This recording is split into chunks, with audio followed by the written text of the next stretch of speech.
இங்கே நம்ம ஹீரோ பார்த்தீங்கன்னா ஒரு நியூஸ் சேனலில் ரிப்போர்ட்டராக இருக்கார். லோக்கலில் நகர எல்லா விஷயத்தையும் கவர் பண்ணிகிட்டு இருக்காரு. இவருக்கு என்னவோ லைவ் ஹோஸ்ட் பண்ணோம் அப்படின்றது தான் ஆசை. அன்ஃபார்ச்சுனேட்லி அவரை விட திறமையான பயங்கர மோசமான ஒரு ஆளை தான் பார்த்தீங்கன்னா அந்த பதவியில் வைக்கணும் அப்படின்னு சொல்லிட்டு இவங்க பாஸ் யோசிச்சுட்டு இருக்காங்க. இது எல்லாமே நம்ம ஹீரோயின் கிட்ட சொல்லி நம்ம ஹீரோ புலம்பி தள்ளிட்டு இருக்காரு. அடுத்த நாள் காலையில் ஆஃபீஸ் போகும்போது நம்ம ஹீரோயின் ஒரு பியரை கூட்டது, இதை வச்சு கூட இது உனக்கு ஹாப்பினஸை கொடுக்கும் அப்படின்னு சொல்லி போகிறாங்க.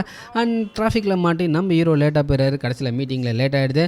அதனால பார்த்தீங்கன்னா நம்ம ஹீரோ லைவ் டெலிகாஸ்ட்காக நைகரா ஃபால்ஸ் அமைச்சிடறாங்க. இங்கே லைவ் ஹோஸ்ட் நடத்திட்டு இருக்க அந்த நைகரா ஃபால்ஸில் நம்ம ஆள் ரெடியாக பேசுறதுக்கு இருக்கும்போது இங்கே ஹோஸ்ட் பண்ணுறதுக்கு நம்ம கெவினுக்கு, அதாவது நம்ம ஹீரோவோட எதிரிக்கு வேலை கிடைச்சதை கேட்டவுடனே நம்ம ஹீரோ மண்டை உடச்சி ஐயோ சாமி அப்படின்னு சொல்லி புலம்பி தள்ளுறாரு.